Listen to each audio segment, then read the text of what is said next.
पावन शिव महापुराण की कथा भगवान शिव की कृपा से, उनकी करुणा, उनकी उदारता से आप और हमको श्रवण करने का सौभाग्य प्राप्त हुआ है। बड़े भाग्यशाली हैं भगवान देवाधिदेव महादेव के सभी श्रोता शिव भक्त। नांदगांव महाराष्ट्र की ये पवित्र धरा, जहाँ पर आप और हम भगवान ओगड़दानी की कृपा से, उनकी करुणा से, उनकी उदारता से पवित्र पावन 7 दिवसीय शिव महापुराण की कथा का लाभ ले रहे हैं। नांदेश्वर महादेव की यह पवित्र भूमि है, नांदगांव महाराष्ट्र, मराठवाड़ा की ये पवित्र धरा है, जहाँ पितृपक्ष में भगवान शिव की कृपा से, उनकी करुणा से, उनकी उदारता से पवित्र पावन शिव महापुराण की कथा आप और हम श्रवण कर रहे हैं। कथा के मुख्य आयोजक यजमान परिवार आमदार श्री सुहास अन्ना जी कांदे, उनकी धर्मपत्नी सो अंजुमताई सुहास जी कांदे एवं उनकी समस्त मित्र मंडली एवं समस्त श्रोता भाई बहन, एक बार यजमान परिवार के लिए जोरदार ताली बजाकर स्वागत, वंदन, अभिनंदन। जिन्होंने इस पवित्र पावन पवित्र शिव महापुराण की कथा का लाभ लिया और आप और हमको कथा श्रवण करने का सौभाग्य दिया।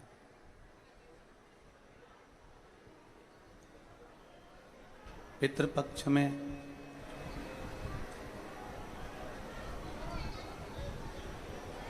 ये पवित्र श्राद्ध पक्ष की जो कथा है, ये केवल आपके और हमारे लिए ही नहीं, आवाज नहीं जा रही है पीछे, ये केवल आपके और हमारे लिए ही नहीं, बल्कि अपने पूर्वजों के लिए, अपने पितरों के लिए और संपूर्ण विश्व के कल्याण के लिए, संपूर्ण जगत के उद्धार के लिए।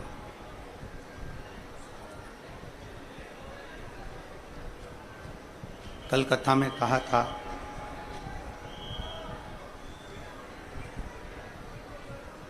कि एक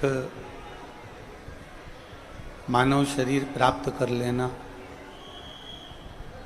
मनुष्य का शरीर ले लेना मूल नहीं, बल्कि उस मानव शरीर के साथ भगवान शंकर की अविरल भक्ति को प्राप्त कर लेना।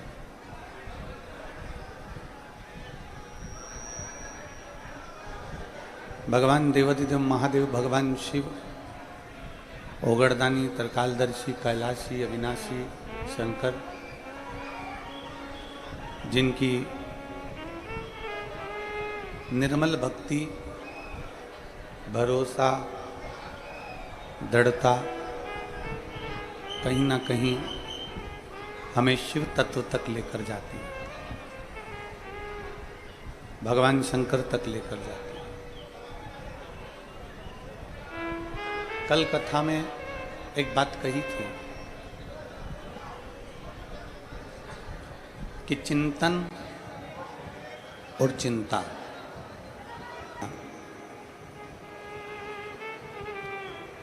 उस मंथन में विष निकला। उस विष के निकलने पर उसकी चिंता लग गई। और चिंता किस बात की थी कि अगर ये विष पृथ्वी पर जाता है तो यहाँ जितने जीव हैं पृथ्वी के, ये मर जाएंगे। अगर ये विष पानी में जाता है, जल में जाता है, तो जितने जल के जीव हैं वो मर जाएंगे। अगर ये विष आकाश मार्ग में जाता है तो वहाँ के जितने जीव हैं वो मर जाएंगे। संसार के लोग अगर इस विष को पिएंगे तो वो मर जाएंगे, वो समाप्त हो जाएंगे। ये चिंता देवताओं को भी लग रही थी, गंधर्वों को भी लग रही थी, अप्सराओं को भी लग रही थी, नाग किन्नर सुर असुर सबको ये चिंता थी। पशु पक्षी जलचर थलचर जितने, सब कुछ।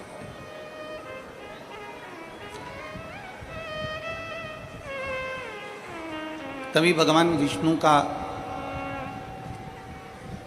भगवान नारायण का आगमन हुआ और भगवान नारायण ने कहा कि ये चिंता करने का विषय नहीं है,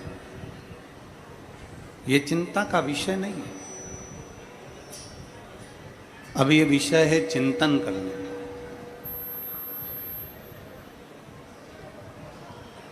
अब हम क्या कर सकते हैं? अब ये विष निकल गया है, ये विष प्राप्त हो गया है, ये विष सामने आ गया है, तो इस विष का हम क्या कर सकते हैं? देखिए,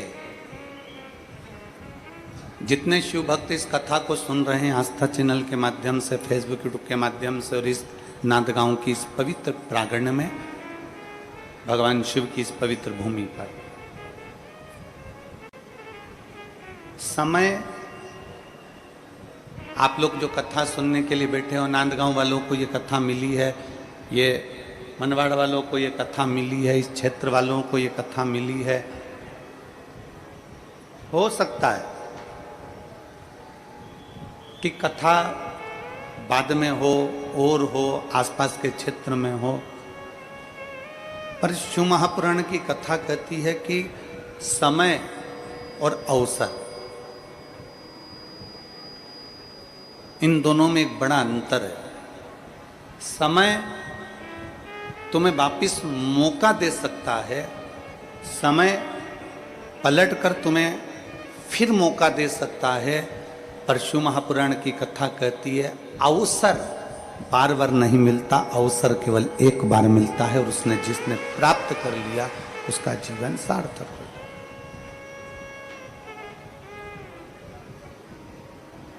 नांदगांव वालों को यह अवसर मिला है, नांदगांव वालों को यह अवसर प्राप्त हुआ है। माननीय श्री आमदार सुहाजी अन्ना जी को, ताई सो अंजुम ताई जी को मैं बहुत बहुत साधुवाद देता हूँ कि आपने अपनी जिंदगी का ये एक अनमोल अवसर प्राप्त किया। और जितने श्रोता भाई बहन बैठे हैं, आपने अपने जीवन का ये श्राद्ध पक्ष का सबसे सुंदर अवसर प्राप्त करा।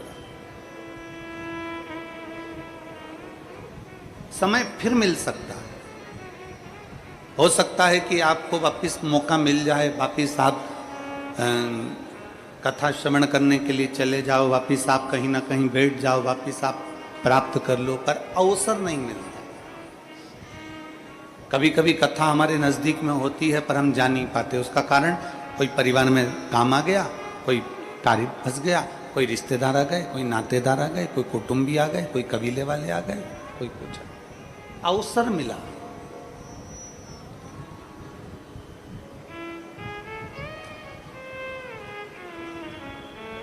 आज कथा में हमारे दो यजमान परिवार भी बैठे हुए हैं, एक एरंडोल वाले महेश्वरी जी, दूसरे हमारे नांदेड़ वाले डॉक्टर साहब,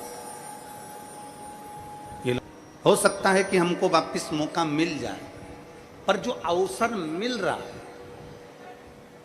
जो हमारे नज़दीक में कथा हो रही है, नांदगांव में कथा हो रही है, हमारे महाराष्ट्र में कथा हो रही है, हमारे क्षेत्र में कथा हो रही है, नांदगांव के अंतर्गत कथा हो रही है, और वो भी पितृपक्ष में। कथा मिलेगी और मिलेगी, कथा और श्रवण करने को मिलेगी, कथा और प्राप्त हो जाएगी। पर पितृपक्ष में अगर कथा मिली है तो ये अवसर क्यों छोड़ें? 1 मिनट के लिए भी अगर हम शिव पुराण में जाएं तो हमारा जीवन सार्थक हो जाए। 1 मिनट के लिए भी हम भगवान शंकर की भक्ति में जाएं तो हमारा जीवन सार्थक हो जाए। 1 क्षण के लिए भी हम भगवान की भक्ति में पहुंचे तो हमारा जीवन सार्थक हो जाए। ये अवसर क्यों छोड़ें?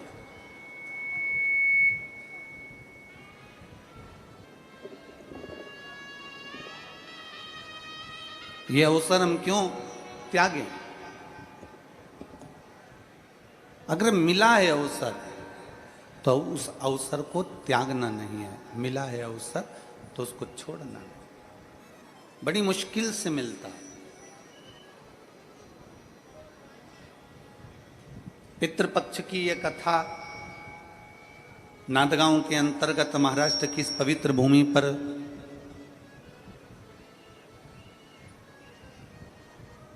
अगर आप और हम श्रवण करने के लिए बैठे हैं तो कहीं हमारे पूर्वजों का, कहीं हमारे माता पिता का, कहीं हमारे कुल देवता का, कहीं हमारे पूर्वजों का कोई पुण्य हमारे सामने प्रकट हुआ होगा,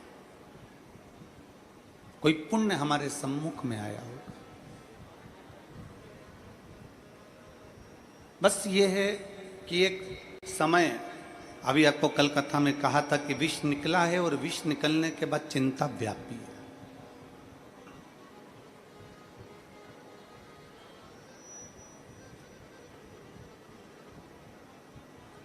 कुछ भी नया करोगे, कुछ भी नया प्रकट होगा, कुछ भी नया करने का तुम्हारे मन में भाव उत्पन्न होगा तो थोड़ी ना थोड़ी चिंता व्याप्त है, थोड़ी ना थोड़ी चिंता रहे। घर बना रहे हो, मकान बना रहे हो, थोड़ी चिंता बढ़ जाएगी। मेरा मकान बनना है, मकान का काम लगना है, कौन ठेकेदार आएगा, कौन करेगा, पैसा कहाँ से आएगा, कैसे व्यवस्था होगी, थोड़ी चिंता बढ़ जाएगी। शादी करना है, थोड़ी चिंता बढ़ जाए। व्यापार करना है, थोड़ी चिंता बढ़ जाए।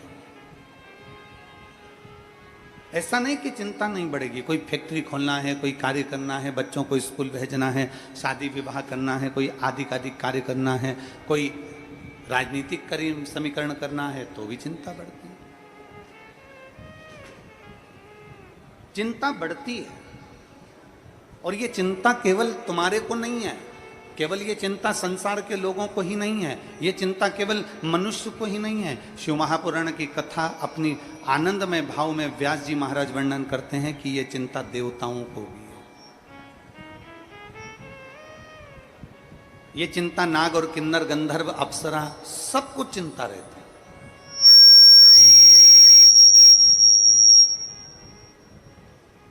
ये चिंता हर एक में समाहित होती है, ये चिंता सब में रहती है।